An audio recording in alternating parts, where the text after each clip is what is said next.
네, 이제 다시 오랜만에 요한계시록 말씀으로 돌아왔습니다. 이제 2장, 3장에서는 소아시아에 있는 7교회에게 주시는 주님의 말씀이 선포되고 있습니다.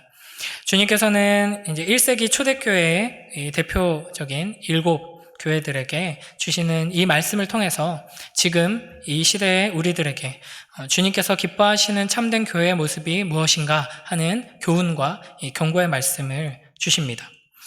이제 오늘부터 이제 각각 교회에게 주시는 말씀들을 이제 살펴보게 될 텐데, 이 동일한 구조로 이루어져 있습니다. 먼저 이 말씀을 주시는 예수님에 대해서 소개를 하고요. 그리고 그 다음에 각 교회에게 주시는 칭찬과 책망의 말씀이 등장합니다. 그리고 이어서 권면의 말씀과 이기는 자에게 주시는 약속으로 각각 교회에게 주시는 메시지가 전해지게 됩니다. 오늘은 첫 번째로 에베소 교회에게 주시는 말씀을 함께 살펴보고자 합니다. 먼저 우리 1절 함께 읽어보겠습니다. 시작. 에베소 교회의 사자에게 편지하라. 오른손에 있는 7뼈를 붙잡고 7 금촛대 사이를 거니시는 이가 이르시되. 아멘. 이제 에베소 교회에 대한 말씀을 주시면서 예수님을 먼저 소개하는데, 그 예수님의 모습이 바로 앞에 1장에서 나타났던 요한의 환상을 통해서 드러나셨던 그 예수님의 모습과 동일한 걸 볼 수 있습니다. 앞서 1장 12절에서도 요한은 7 금촛대를 보았고요. 또 16절에서는 그의 오른손에 7 별이 있는 것을 보았습니다. 그리고 1장 20절에 보면 예수님께서 이제 이걸 해설해 주시죠. 그래서 7 별은 교회의 사자다. 직역하면 천사인데 하나님께서 세우신 교회의 사역자들을 의미합니다. 그리고 7 촛대는 7 교회다. 이렇게 말씀해 주십니다. 이렇게 에베소 교회에 대한 말씀을 시작하시면서 이 오른손으로 7 뼈를 붙잡고 이 교회, 7 교회 촛대를 거니시는 주님으로 먼저 이제 언급하면서 시작하는 것이죠.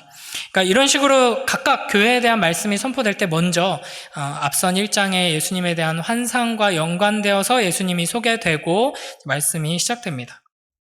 이제 뒷부분에 가면 이게 왜 이러는지 좀 분명하게 더 드러날 수 있고요. 그리고 이제 동시에 각각 교회에 대한 메시지를 우리가 들을 때마다 이 메시지를 우리에게 주시는 분이 누구신가를 요한이 본 이 환상을 통해 우리에게 보여주신 그 예수님의 모습으로 계속해서 우리가 기억하고 붙들으라 하는 의미로서 이렇게 계속해서 예수님의 모습에 대해서 먼저 언급하고 이야기를 시작하시는 것입니다. 1장의 이 환상 속에서 예수님께서 드러나셨던 모습들 여러분 기억하시나요? 예수님께서는 지금도 살아 역사하시는 영원한 하나님의 왕이시고 영원한 제사장으로 하나님 보좌 우편에 계십니다. 그리고 불꽃 같은 눈으로 온 세상을 감찰하시고 우리 마음 가장 깊은 곳까지도 감찰하시는 분이시죠. 그리고 하나님의 그 권세 있고 영광스러운 음성으로 우리에게 말씀하셔서 우리를 인도하시고 온 세상을 심판하시는 그 능력의 말씀의 하나님이십니다. 처음이자 마지막 알파와 오메가이신 하나님이시고 천국의 열쇠뿐 아니라 지옥의 열쇠까지도 쥐고 계신 권능의 하나님이십니다. 그 예수 그리스도께서 이제 에베소 교회에게 말씀하시는 것이고 이 7 교회들에게 말씀하시는 이 말씀을 통해서 시간과 공간을 초월하는 모든 교회들에게 말씀하신다 하는 것이죠. 그렇기 때문에 우리는 이 말씀을 이제 장유 호산나 교회에게 주시는 말씀으로, 지금 오늘을 살아가는 나에게 주시는 말씀으로 받고 마음에 새기고 순종해야 할 것입니다. 이 말씀들을 통하여서 참된 교회, 주님께서 기뻐하시는 교회가 무엇인지, 또 우리가 무엇을 회복해야 하는지 깨닫고 이 영광스럽고 참된 교회로 나아가는 복된 우리 모두가 되길 축복합니다. 자, 먼저 주님께서는 에베소 교회에 대해 칭찬하십니다. 우리 2절, 3절 말씀 함께 읽겠습니다. 시작. 내가 내 행위와 수고와 내 인내를 알고 또 악한 자들을 용납하지 아니한 것과 자칭 사도라 하되 아닌 자들을 시험하여 그의 거짓된 것을 내가 드러낸 것과 또 내가 참고 내 이름을 위하여 견디고 게으르지 아니한 것을 아노라. 아멘. 그러니까 이 말씀이 우리에게 어떤 의미인지 알려면 에베소 교회가 어떤 상황 가운데 있었고 그 에베소 교회에게 주신 말씀을 이제 해석해서 우리가 적용해야 할 텐데, 에베소는 당시에 이제 소아시아 지역, 지금으로 치면 터키 그쪽 근방이죠. 소아시아 지역에서 가장 큰 도시였습니다. 당시 인구가 22만이 넘어간다고 하니까 지금으로 치면 뭐 22만이면은 별거 아닐 수 있지만 당시 기준으로는 어마어마하게 큰 대도시입니다. 항구를 끼고 있는 대도시고요. 이곳에는 이제 아데미 여신을 섬기는 신전이 있었는데, 우리가 보통 그리스 여행이나 사진을 보면은 있는 기둥들이 많이 있는 신전 있잖아요. 거기 그리스에 있는 신전보다 약 한 1.5배 정도 큰, 훨씬 더 규모가 큰 신전을 가지고 있는 매우 부유하고 또 이런 우상을 섬기는 문화가 아주 가득가득한 그런 도시였습니다. 그래서 이 에베소 사람들은 스스로를 이 소아시아 지역에 우리가 중심이다, 수도다라고 하면서 큰 자부심을 가지고 있었죠. 이곳에 바울이 3차 전도 여행 때 방문합니다. 근데 보통 바울이 전도 여행할 때는 그렇게 오래 머물지 않는데 에베소에서는 아주 오랫동안 머물면서 복음을 전하죠. 그리고 이제 여기 세워진 교회의 사역자들의 면면을 보면 아주 어마어마합니다. 바울로 시작해서 디모데가 이어서 사역을 하고요. 뭐 아볼로, 브리스길라, 아굴라 이런 사람들, 그리고 이어서 사도 요한이 이 에베소 교회에서 사역을 합니다. 이렇게 훌륭한 사역자들이 교회를 섬겼고, 이제 마지막에 요한이 섬기다가 유배를 가게 된 거죠. 그래서 지도를 보면 항구 도시 에베소 건너편에 반모섬이 있습니다. 그래서 이제 본인이 사역하던 그 에베소 교회에게, 또 가장 가까운 에베소 지역에 있는 교회에게 사도 요한이 가장 먼저 예수님의 메시지를 전하고 있는 것이죠. 자, 다시 이제 2절, 3절을 보면 주님께서는 에베소 교회에게 내가 내 행위와 수고와 내 인내를 안다 라고 말씀하십니다.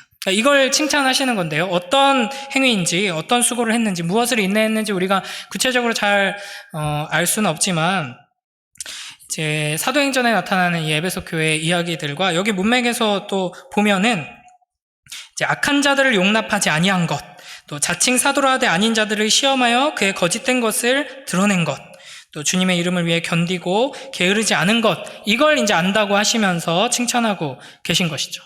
그러니까 이 시대에도 지금 우리도 마찬가지인데 수많은 이단들이 일어났습니다. 그래서 우리가 서신서를 통해서 계속 볼 수 있는 것처럼 이제 여러 가지 잘못된, 왜곡된 메시지들을 전하는 이제 거짓 교사들, 거짓 선지자들이 교회를 이제 방문해서 흔들어 놓곤 했었죠.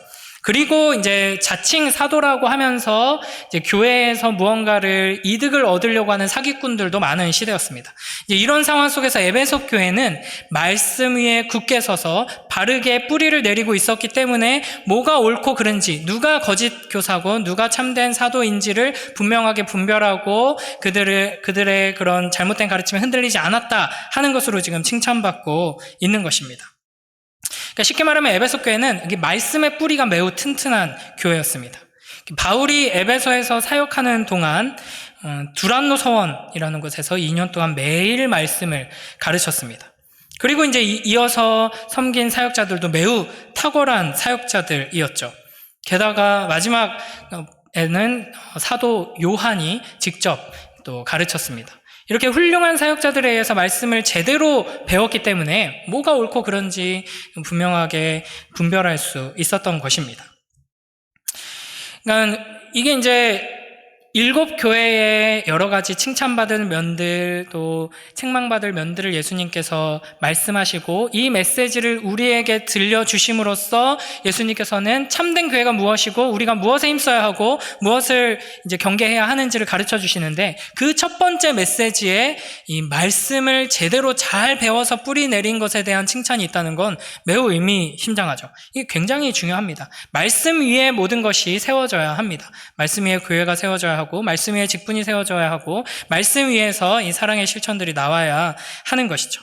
에베소 교회는 이 지점에서 칭찬받을 수 있는 말씀을 제대로 배우고 연구하고 묵상해서 그 말씀에 근거해서 열심히 수고하고 인내하고 힘쓴 교회였던 것입니다. 그러니까 쉽게 말하면 공부도 잘하고 일도 잘하고 뭐 흠잡을 데 없는 모범생이라고 할 수 있습니다. 그래서 주님께서는 내 행위와 수고와 내 인내를 내가 안다. 내가 참고 내 이름을 위하여 견디고 게으르지 아니한 것을 안다라고 말씀하십니다. 그러니까 우리 교회도 그렇죠. 이 지점에서는 우리 교회도 주님께서 칭찬하실 만한 면들이 많다고 생각합니다. 말씀 바르게 전해지는 말씀을 잘 듣고 또 훈련 받고 교육 받고 이런 데 힘쓰고 있고 매일 성경 읽기 위해서 묵상하기 위해서 이렇게 힘쓰는 성도들이 있기에 하나님께서 기뻐하시며 칭찬하실 겁니다. 또 그 말씀을 받아서 부지런히 교회를 함께 세우기 위해 서로 섬기기 위해 애쓰고 봉사하고 하는 모습들이 있습니다. 우리가 여기서 한 가지 생각할 것은 주님께서 안다라고 계속 말씀하신다는 것입니다.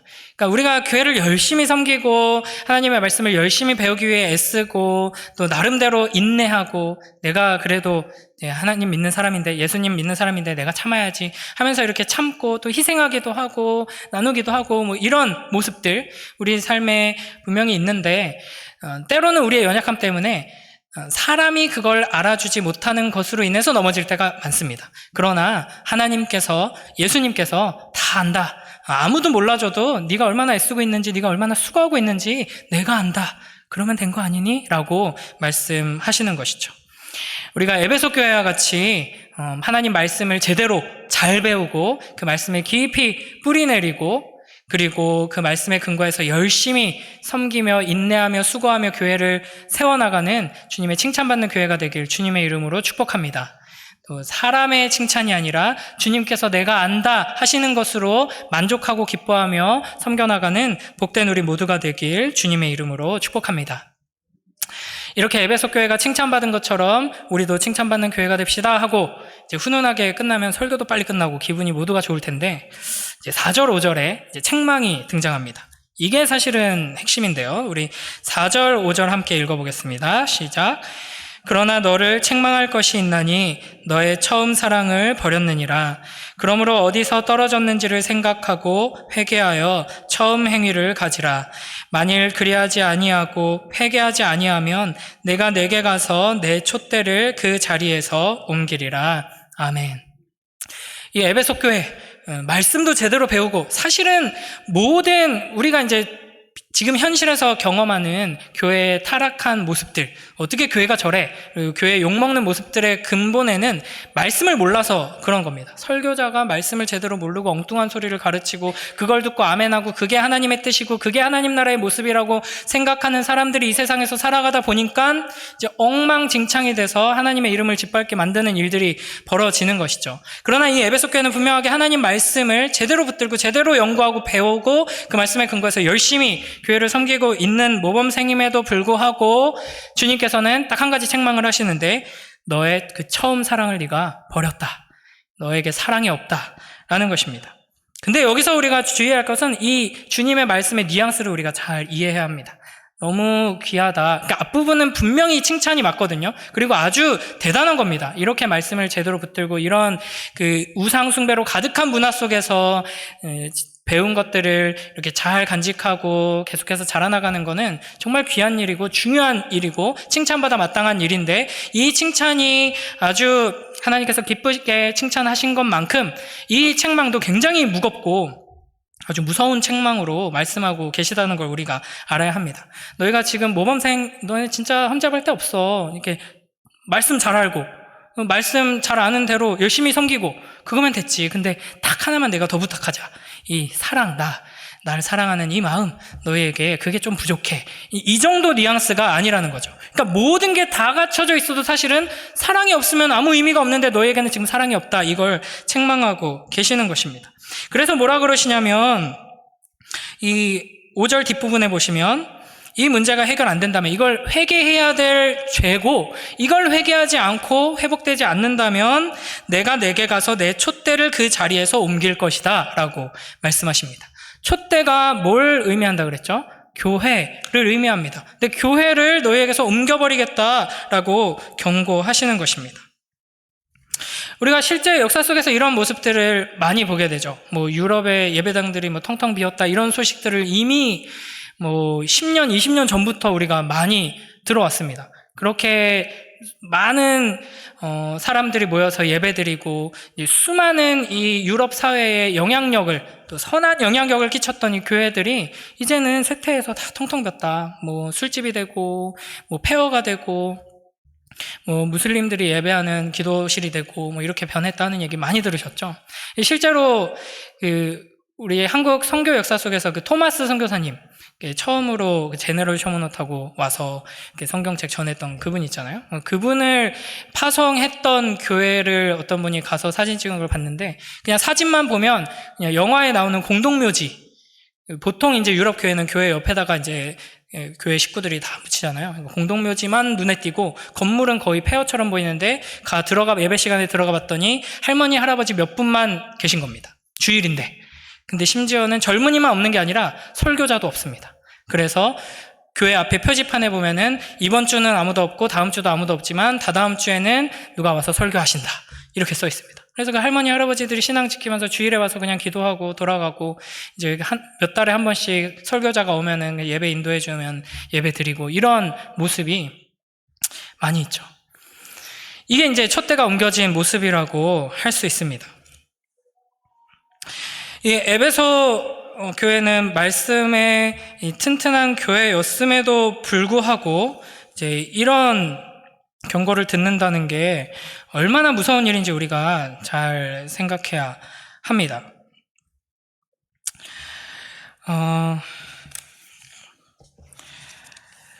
그러니까 단순히 이제 교회 건물이 낡아버리고 사람들이 줄어들고 텅텅 비고 이제 이것만이 문제가 아닌 것이죠. 그리고 단순히 너희들 그렇게 하나님 말씀 제대로 안 가르치고 그런 식으로 교회답지 않은 모습으로 계속 그렇게 하면서 주님 이름에 먹칠하고 그러다 보면 너네 이제 망한다. 이건 너무 당연한 일이거든요. 근데 그게 아니라 에베소 교회는 이렇게 말씀을 제대로 열심히 가르쳐서 말씀에 뿌리 내렸음에도 불구하고 사랑이 없기에 촛대로 옮기겠다라고 말씀하신다는 거. 이게 이제 우리에게 굉장히 무서운 일인 것이죠.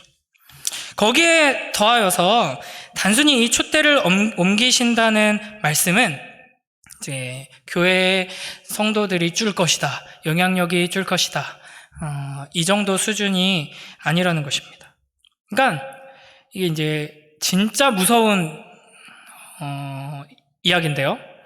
여러분이 이 무서움을 같이 느끼셨으면 좋겠는데, 자, 촛대를 옮기신다는 게 뭐냐면 교회 건물 그대로 있습니다. 그리고 여전히 스스로를 그리스도인이라고 여기는 사람들이 와글와글 모여서 주일마다, 수요일마다, 새벽마다, 저녁마다 예배를 드립니다. 그리고 교회를 세운다고 이런저런 일을 합니다. 에베소 교회처럼 그렇게 열심히 하고 있는데 주님께서는 너희에게는 사랑이 없다, 내가 촛대를 옮기겠다 라고 하고 촛대가 이미 옮겨진 교회들이 있을 수 있다는 겁니다. 촛대만 남고 불이 없는 거죠. 성령 하나님께서 연료가 되셔서 이 영광의 불, 예수 그리스도의 빛을 계속 비추면서 이 세상을 비추어야 하는데, 촛대는 화려하게 남아있지만 아무런 빛을 비추지 못하는 이제 죽은 교회들이, 촛대가 옮겨진 교회들이 있을 수 있다 하시는 것입니다. 뭐 때문에? 말씀을 잘 몰라서? 열심히 섬기지 않아서? 수고하지 않아서가 아니라 사랑이 없어서죠. 사랑이 그만큼 중요하다는 것입니다. 사랑이 본질인 것이죠. 그러니까 모든 게 다 갖춰져 있어도 사랑이 없으면 아무것도 아닌 겁니다. 우리 고린도전서 13장 1절에서 3절 말씀 함께 읽어보겠습니다. 함께 읽습니다. 시작. 내가 사람의 방언과 천사의 말을 할지라도 사랑이 없으면 소리나는 구리와 울리는 꽹과리가 되고, 내가 예언하는 능력이 있어 모든 비밀과 모든 지식을 알고 또 산을 옮길 만한 모든 믿음이 있을지라도 사랑이 없으면 내가 아무것도 아니요. 내가 내게 있는 모든 것으로 구제하고 또 내 몸을 불사르게 내줄지라도 사랑이 없으면 내게 아무 유익이 없느니라. 아멘. 아무리 열심히 예배드리고 성경 공부하고 봉사하고 섬긴다고 할지라도, 심지어 저 사람은 도대체 교회에 뭐가 있길래, 교회가 뭐길래, 뭐 복음? 그게 뭐길래 저렇게 인생을 다 바치고 막 생명을 다 바칠 것처럼 저렇게 섬기나?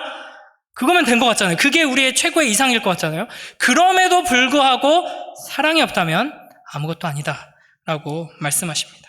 근데 여기서 사랑은 기본적으로 하나님 사랑을 말합니다. 하나님을 사랑하는 그 마음. 그러니까 만약에 일반 기업이면요, 우리가 영혼 없이 일한다라고 하잖아요. 영혼 없이 그냥 일만 하는 사람이 뭐 칭찬받을 수도 있습니다.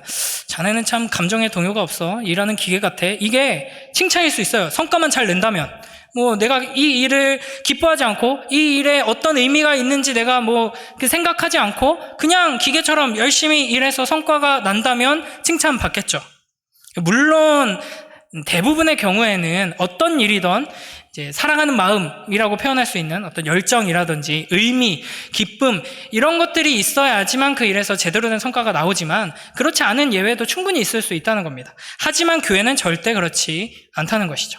아무리 열심히 예배를 드리고 아무리 열심히 성경 공부를 하고 아무리 열심히 봉사를 해도 사랑이 없으면 아무짝에도 소용이 없다 하는 것입니다. 그거는 교회가 아닙니다. 이것도 굉장히 무서운 이야기인데요. 계속 무섭고 계시죠? 네. 우리가 이렇게 열심히 지금 예배 드리고 있는데, 우리가 이렇게 열심히 하고 있는데, 교회가 아닐 수 있다.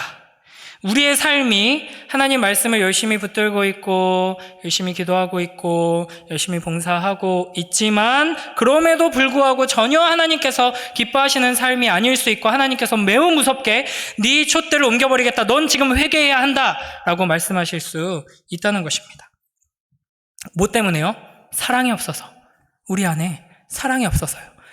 하나님을 사랑해서 내가 예배드리지 않고 하나님을 사랑해서 내가 섬기지 않고 하나님을 사랑해서 내가 이웃들에게 베풀지 않는다면 아무짝에도 소용없다는 것입니다. 그렇기 때문에 우리는 계속해서 우리 내면 깊숙한 곳에 우리의 동기를 점검해 봐야 합니다. 내가 왜 예배드리지? 내가 왜 이 시간에 여기 나와서 기도하고 있지? 내가 왜 이렇게 시간을 투자하고 힘을 들여서 섬기고 있지? 내가 왜 이렇게 고생스럽게 다른 사람들을 이제 도우려고 하고 있지? 이 내면 깊숙한 곳의 동기를 살펴봐야 합니다. 주님께서는 우리에게 이걸 계속 물어보시는 것이죠. 굉장히 이제 우리가 주의해야 하는 것이 겉으로 보기에는 멀쩡해 보이지만 그 내면 깊숙한 곳을 우리가 파고 들어가 보면 그 안에 자기의, 자기애가 있을 수 있다는 겁니다. 결국에는 하나님을 사랑해서 내가 기쁨으로 감사함으로 예배드리고 섬기는 것이 아니라 나를 사랑해서, 날 위해서, 내가 칭찬받기 위해서, 내가 보호받기 위해서 예배드리고 섬길 수 있다는 것이죠. 그러니까 이 교회가 참으로 살아있는 예수 그리스도의 몸된 교회인가? 이 사람이 정말 내가 하나님께서 기뻐하시는 살아있는 주님의 백성인가를 구별할 수 있는 가장 분명하고 근본적인 시금석은 내 안에 사랑이 있는가를 점검하는 것입니다. 우리는 뭐 이렇게 섬기고 베풀고 나누고 봉사하고 이런 게 힘들다고 생각하기 쉬운데 그건 사실은 굉장히 쉬운 일입니다. 사랑 없이 한다면 사실은 어떻게 보면 쉬운 일이에요. 누구나 할 수 있어요. 그러나 참으로 하나님을 사랑하기에 내가 누군가를 돕고 교회를 섬기려고 한다면 그 순간 굉장히 어려워집니다. 절대 우리가 가진 힘으로는 할 수 없어지죠. 왜냐하면 그때는 그냥 도우면 되는 게 아니라 나를 내어줘야 되기 때문이죠. 용서해야 되고 용납해야 되고 참아줘야 되고 인내해야 하고 내 생명까지 내어주는 사랑으로 나아가야 하기 때문입니다. 자, 주님께서 에베소 교회에게 하시는 이 책망이 굉장히 무겁고 심각한 것이라는 걸 기억하면서 한 번 더 우리 4절 5절 말씀 읽어보겠습니다. 함께 읽습니다. 시작. 그러나 너를 책망할 것이 있나니 너의 처음 사랑을 버렸느니라. 그러므로 어디서 떨어졌는지를 생각하고 회개하여 처음 행위를 가지라. 만일 그리하지 아니하고 회개하지 아니하면 내가 내게 가서 내 촛대를 그 자리에서 옮기리라. 아멘. 자, 이렇게 경고와 책망의 말씀을 하시면서 5절에 보면 그러므로 이제 어떻게 해야 하는지를 말씀하시죠.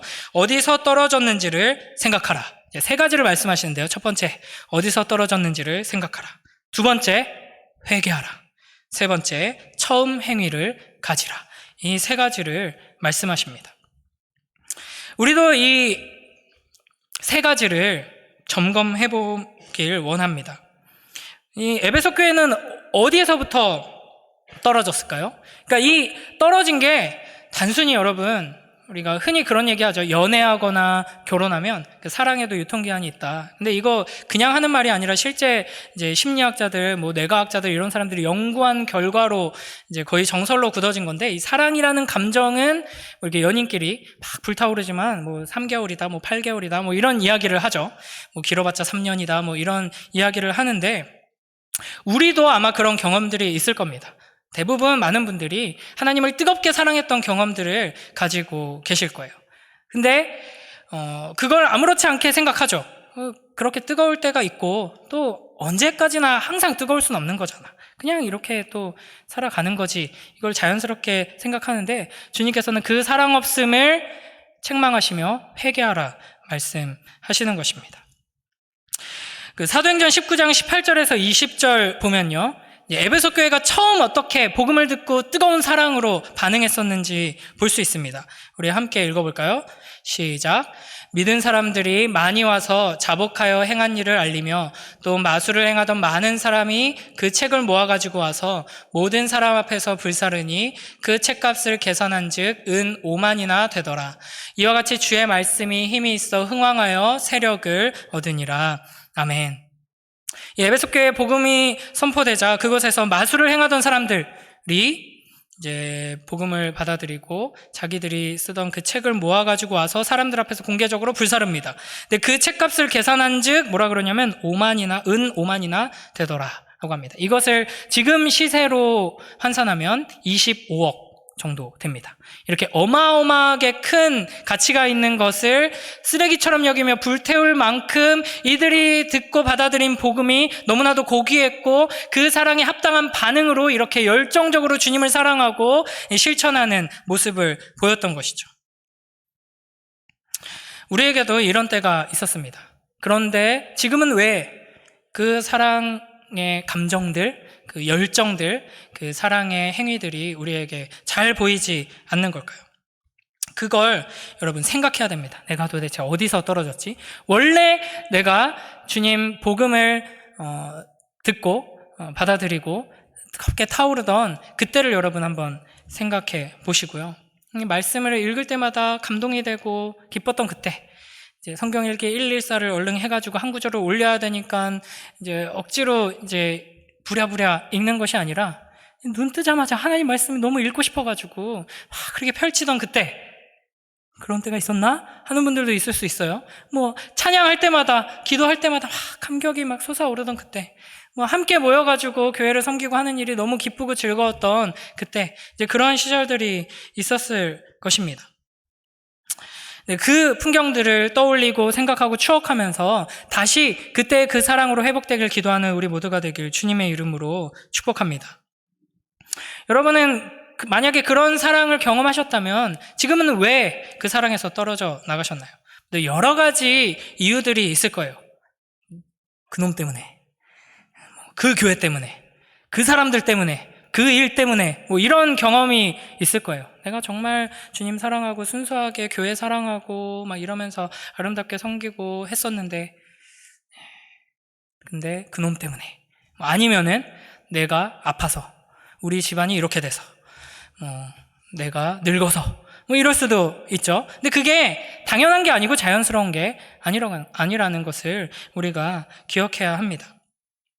하나님의 사랑으로 돌아가서 회복되는 우리 모두가 되길 축복합니다. 나를 넘어뜨렸던 그 사람, 그 사건, 그 일, 그 문제 절대 하나님의 사랑보다 크지 않습니다. 그보다 크신 하나님의 사랑으로 다시 회복되는 우리 모두가 되길 주님의 이름으로 축복합니다. 우리 고린도전서 16장 22절 말씀 한번 읽어볼까요? 함께 읽습니다. 시작. 만일 누구든지 주를 사랑하지 아니하면 저주를 받을지어다. 우리 주여 오시옵소서. 또는 우리 주께서 임하셨도다. 아멘. 여러분, 어떤 사람이 천국에 가게 될까요? 예수님을 믿는 사람? 맞죠? 근데 방금 읽은 본문에서는 예수님을 믿지 않는 자는 저주를 받을지어다라고 하지 않으시고 뭐라고 하셨죠? 주를 사랑하지 않는 자는 저주를 받을지어다 라고 말씀하십니다. 여러분, 천국에는 어떤 사람이 가냐면요, 물론 예수님을 믿는 사람이 가죠. 근데 예수님을 믿는 사람이 어떤 사람이에요, 그러면? 열심히 예배드리는 사람? 열심히 교회를 섬기는 사람? 아니요. 예수님을 믿는 사람은 하나님을 사랑하는 사람입니다. 하나님을 사랑하지 않는 사람은 제가 단언하건대 절대로 천국에 갈 수 없습니다. 왜냐하면 천국은 하나님과 영원히 함께하며 사랑하는 곳이기 때문입니다. 그걸 원하지 않는 자는 천국에 가지 않아요. 자기가 스스로 원하지 않습니다. 지금 내가 이렇게 예배를 드리고 말씀을 배우기를 원하고 이렇게 교회를 섬기는 이 모든 일들이 하나님을 사랑하기에 하는 사람들은 그 하나님을 사랑하는 것을 무한히 영원히 할 수 있는, 그 하나님과 함께 친밀하게, 더욱 친밀하게 교제 나눌 수 있는 그 천국을 간절히 사모하는 것이죠. 그러니까 천국에 갈 수 있는 것입니다. 그런 점에서 주를 사랑하지 않는 자는 저주를 받을지어다 라고 말씀하시는 것입니다. 하나님을 사랑하지 않는 것은 시급히 회개해야 할 심각한 문제입니다. 주님, 내 안에 하나님을 사랑하는 그 마음이 있는지 점검하고 주님 앞에 엎드리오니 주님 사랑하는 마음을 허락하여 주시옵소서. 회개함으로 나아가는 우리 모두가 되길 주님의 이름으로 축복합니다. 그러면 우리는 어떻게 사랑할 수 있을까요? 이 사랑이 회복되어야 하는데 이 사랑이 어떻게 회복될까요? 여러분 마음을 깊이 스스로 돌아보고 점검해 보십시오. 여러분은 하나님을 사랑하지 않지 않습니까? 라는 이렇게 자꾸 혼내는 설교, 막 무섭게 막 사랑 안 하면 지옥 간다고 이러는 설교를 계속 들으면 이제 정신 차리고 이제 사랑해야지. 사랑이 되나요? 사랑은 그렇게 되는 게 아니잖아요. 그렇죠? 어떻게 하면 사랑할 수 있죠? 주님을 어떻게 하면 사랑할 수 있습니까? 주님을 보면 됩니다. 너무 간단해요. 우리 주 예수 그리스도께서는 너무나도 사랑스러운 분이시기 때문에 믿음의 눈을 들어서 예수님을 보는 자는 사랑에 빠질 수밖에 없습니다. 여러분이 왜 나는 이렇게 사랑이 없는 것 같지? 안 보셔서 그래요. 보시면 사랑할 수밖에 없습니다. 아름다우신 그 하나님의 사랑을 바라보는 자는 하나님을 사랑하게 될 것입니다.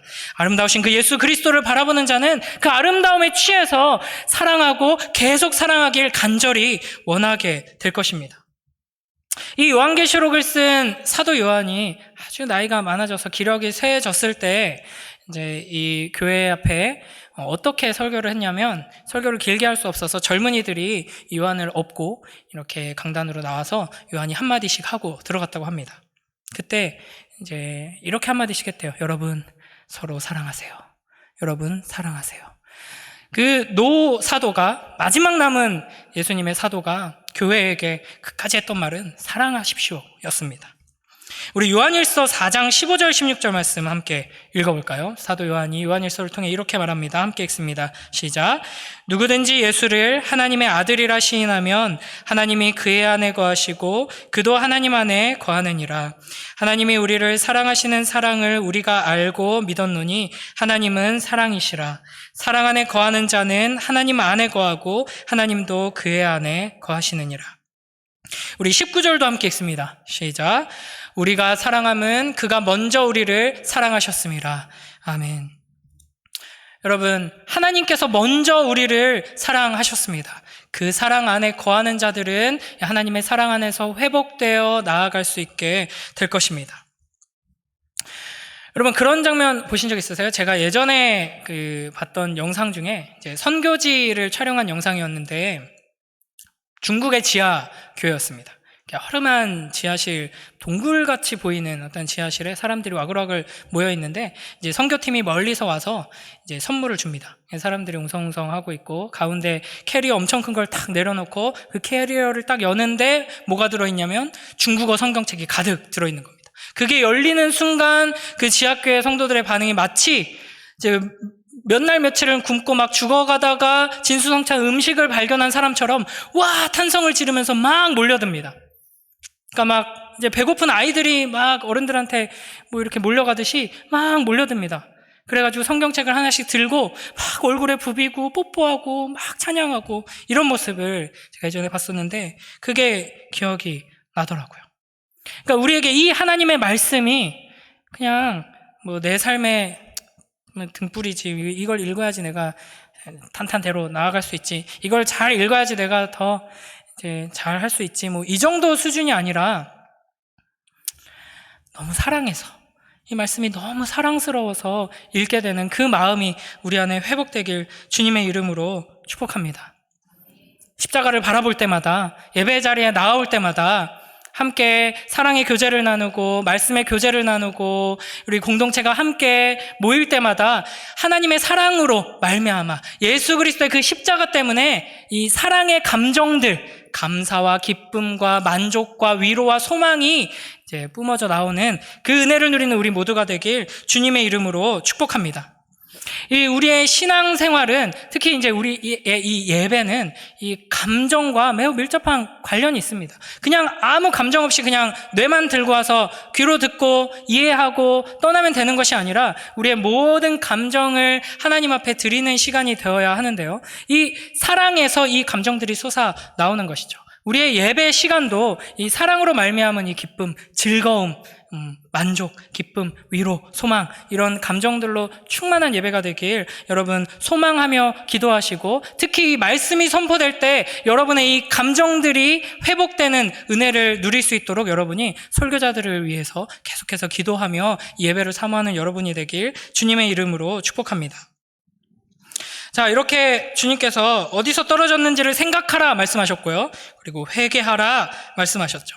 그리고 나서 처음 사랑의 그 마음, 이 사랑은 감정과 매우 밀접한 관련이 있지만 처음 사랑의 그 마음을 이제 회복하라 라고 하지 않으시고 뭐라 그러시냐면 처음 행위를 가지라 라고 말씀하십니다. 그러니까 이 감정의 문제만 해결된다고 모든 것이 해결되는 것이 아니라 참된 사랑으로 회복됨으로 이 여러 가지 감정들이 회복되는 은혜를 누리고 더불어서 거기서 이제 우리가 하나님께서 기뻐하시는 사랑의 행위들로 나아가게 되는 것이죠. 이전에는 사랑 없이 행위만 있었다면 이제는 참된 사랑의 행위들이 우리에게 허락되는 것입니다. 예전에 이런 예화를 하나 들은 적이 있어요. 이제 미국의 아이들은 청소년들 이렇게 풋볼 같은 거 많이 하잖아요. 미식 축구.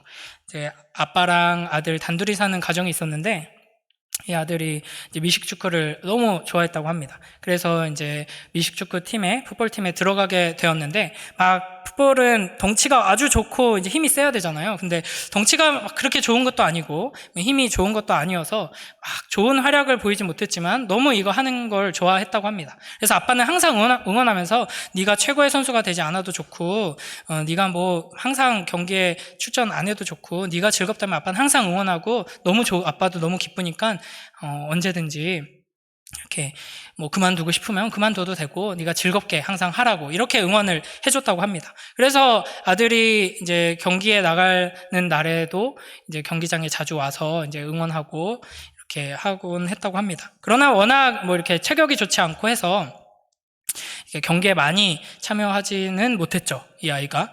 그리고 그렇게 나는 꼭 경기에 나가고 싶어, 꼭 활약하고 싶어 막 이런 막 갈급함이 있는 아이도 아니었습니다. 그냥 같이 훈련하고 종종 경기에 나가는 게 즐거운 아이였는데 어느 날 이제 시합을 이제 앞두고 막 준비하고 있는데 이제 충격적인 소식이 들려옵니다. 너희 아버지 돌아가셨대 하는 소식을 들은 거예요. 얼른 병원 가봐라. 근데 이 아이가 막 고민하더니 저 병원 안 가고 경기 뛰게 해주세요. 이런 거예요. 그래서 이제 감독님이 이상하게 생각했죠. 지금 너희 아버지 돌아가셨다는데 너 왜 경기를 뛰려고 하냐. 평소에는 막 경기 뛰어달라고 쪼르던 애가 아닌데 오늘만큼은 제가 꼭 경기 뛰고 싶어요. 제발 경기 뛰게 해주세요. 막 쫄라서 이 감독님이 좀 이해가 안 됐지만 경기에 뛰게 해줬다고 합니다. 근데 그 어느 때보다도 열정적으로 열심히 최선을 다해서 경기에 임해서 뭐 좋은 활약을 보여줬다고 합니다. 그리고 이제 경기가 끝나고 나서 이 아이에게 물어본 거죠. 넌 어떻게 아버지가 돌아가셨다는데 이렇게 평소와는 비교할 수 없을 만큼 열심히 잘 뛸 수 있었니? 라고 물어봤을 때 이 아이가 이렇게 대답합니다. 감독님, 저희 아빠가 앞을 못 보시는 거 모르셨죠? 저희 아빠가 경기장에도 종종 오셨지만 한 번도 제가 뛰는 모습을 못 보셨거든요. 근데 오늘 경기는 하나님 나라에서 우리 아빠가 보셨을 거예요. 그래서 아빠가 본다고 생각하니까 제가 너무 뛰고 싶었고 너무 즐겁게 오늘 경기했어요. 이렇게 이야기를 하는 거예요. 여러분, 하나님께서 우리에게 요구하시는 우리가 잃어버린 사랑의 행위가 바로 이런 것입니다. 우리를 사랑하시는 하나님께서 우리를 보고 계시기에 우리는 그 어떤 일이든 기쁘게 행할 수 있는 것이죠. 이 사랑의 행위가 우리 가운데 풍성하게 회복되길 주님의 이름으로 축복합니다. 마지막으로 이제 6절, 7절에서 예수님께서는 에베소 교회를 향하여서 이렇게 말씀하십니다. 우리 마지막 부분만 제가 볼 건데 한번 눈으로 보세요. 6절, 7절 보면은 이제 어떤 약속을 주시냐면, 이기는 그에게는 내가 하나님의 낙원에 있는 생명나무의 열매를 주어 먹게 하리라 라고 약속하십니다. 생명나무의 열매를 먹게 한다. 하나님의 영원한 생명으로 충만케 하겠다라는 약속이죠. 그러니까 참으로 하나님을 사랑하는 자들은 이 말씀을 사랑하게 됩니다. 사랑에 빠지면 그 상대방이 계속 궁금하게 돼요. 계속 생각나고 더 알고 싶죠. 사랑하는 사람과 함께 대화를 나누면 시간 가는 줄 모르죠. 그래서 함께 시간 가는 줄 모르고 대화를 나누다가 집에 가는 길에도 막 문자를 하고 집에 가서 또 통화를 하다가 자기 전에 또 카톡을 하고, 그게 이제 사랑하게 되면 나타나는 현상이잖아요. 그러니까 하나님을 사랑하는 자들은 하나님의 말씀을 사랑하게 됩니다. 그래서 매일매일 그 말씀을 붙들게 되죠. 이 말씀을 통해서 그 하나님의 낙원에 있는, 영원한 하나님 나라에 있는 그 놀라운 은혜를 맛보며 살아갈 수 있게 되는 것입니다. 우리 베드로전서 4장 7절 8절 말씀 함께 읽겠습니다. 시작. 만물의 마지막이 가까이 왔으니 그러므로 너희는 정신을 차리고 근신하여 기도하라. 무엇보다도 뜨겁게 서로 사랑할지니 사랑은 허다한 죄를 덮느니라. 아멘. 이 마지막 때를 앞두고 우리에게 주시는 교훈 또한 무엇보다도 뜨겁게 서로 사랑하라 라는 교훈입니다. 그러니까 이 모든 것은 하나님 사랑에서부터 회복되는 것이죠. 하나님의 사랑이 회복되어야지 그 하나님의 사랑으로 말씀을 사랑하게 되고, 이 말씀에서부터 우리는 은혜를 힘입어서 교회를 사랑하며 서로 사랑하며 나아갈 수 있게 되는 것입니다. 여러분, 우리의 사랑이 어디에서 떨어졌는지를 생각하고 그 하나님을 사랑하던 감격으로 가득 찼던 그 옛날, 그 젊은 시절, 그 어린 시절, 그때를 다시 소망하며 주님 그 사랑을 우리에게 회복시켜 주시옵소서 기도하고 회개함으로 처음 행위를 가지는 복된 우리 모두가 되길 주님의 이름으로 축복합니다. 제가 항상 이렇게 끝날 것처럼 하다가 또 하고 끝날 것처럼 하다가 또 하고 그래서 죄송한데 진짜 이제 끝날 겁니다. 여러분, 지난 주 부활주일 본문 생각나시나요? 무덤 앞에 울고 있던 마리아. 여러분, 마리아는 믿음이 사라졌습니다. 예수님을 믿는 믿음이 있었다면 그 자리에 울고 있지 않았겠죠. 그렇죠? 약간의 믿음이라도 있었다면, 혹시 예수님이 부활하신다고 막 반복해서 말씀하셨었는데, 십자가에 죽으신다고 말씀하셨었는데, 예수님께서 진짜 의도적으로 이 길을 걸어가셨다면 혹시 부활하신 건가? 이런 의문 속에서 혼란스러움을 겪었어야 되는데 완전한 절망에 빠져 울고만 있었습니다. 믿음이 없었기 때문이죠. 그래서 소망도 없었습니다. 마리아가 원했던 거는 그저 어리석게도 부활하신 주님께서 옆에 있음에도 예수님의 시체라도 내가 붙들고 싶다, 이 마음뿐이었죠. 그러니까 마리아에게 뭐만 남아있었냐면 사랑만 남아있었던 겁니다. 그 사랑만 남아있던 마리아에게 예수님께서, 부활의 주님께서 찾아오셔서 모든 것을 회복시켜 주셨습니다. 여러분, 우리가 살아가면서 마리아처럼 이런 끔찍한 현실을, 고난을 마주하게 된다면, 내 인생의 모든 기반이 다 무너지고 의미가 다 사라지는 것 같은 이런 문제 앞에서 우리가 놓이게 된다면 믿음을 잃어버릴 수 있습니다. 믿음이 심각하게 흔들릴 수 있어요. 그러면 소망을 잃어버릴 수 있습니다. 그래서 절망 가운데 울 수 있어요. 그러나 여러분, 마지막까지 주님을 향한 그 사랑만큼은 놓치지 않는 여러분이 되길 주님의 이름으로 축복합니다. 절망에서 눈물을 흘리더라도 주님 앞에서 주님을 어떻게든 붙들길 원하면서 그 사랑으로 나아가는 우리 모두가 되길 축복합니다. 그 마지막을 한 번만 더 해야겠네요. 베드로가 모든 걸 다 버리고 다시 물고기 잡으러 갔을 때 예수님께서 찾아오셔서 너 이제 정신 차렸냐? 물어보지 않으셨죠. 너 그 믿음 다시 갖췄냐? 물어보지 않으셨죠. 너 각오가 되어 있느냐? 너 열심히 할 수 있느냐? 물어보지 않으셨죠. 딱 한 가지를 3번 물어보셨습니다. 네가 나를 사랑하느냐? 네가 진짜 나를 사랑하느냐? 하나님께서 오늘 우리에게 그걸 물으십니다. 네가 나를 사랑하느냐? 그 사랑으로 다시 우리 함께 가자. 주님께서 우리를 부르시는 그 음성을 기억하면서 매일매일 주님의 사랑으로 나아가는, 진짜 마지막입니다, 주님의 사랑으로 나아가는 복된 우리 모두가 되길 주님의 이름으로 축복합니다. 이 시간 우리 함께 기도하며 나아가도록 하겠습니다. 세 가지 우리가 어디에서 떨어졌는지 생각하고, 그때 그 큰 은혜를 주셨던 하나님, 그때 뜨겁게 사랑하게 이끌어 주셨던 하나님을 다시 기억하게 하여 주시옵소서. 또 아직 그 사랑을 맛보지 못하신 분들이 있다면 주님, 그 인생이 막 뒤집히는 것 같은 그 뜨거운 사랑, 뜨거운 은혜를 경험하게 하여 주시옵소서. 이렇게 기도하고요. 지금 내 안에 사랑이 없음을 하나님 앞에 고백하며 회개하고, 주님, 참된 하나님의 사랑으로 회복되어 사랑의 행위를 가지며 주님께 참으로 칭찬받는 우리 가정, 우리 교회 될 수 있도록 축복하여 주시옵소서. 이 시간 함께 기도하며 나아가도록 하겠습니다.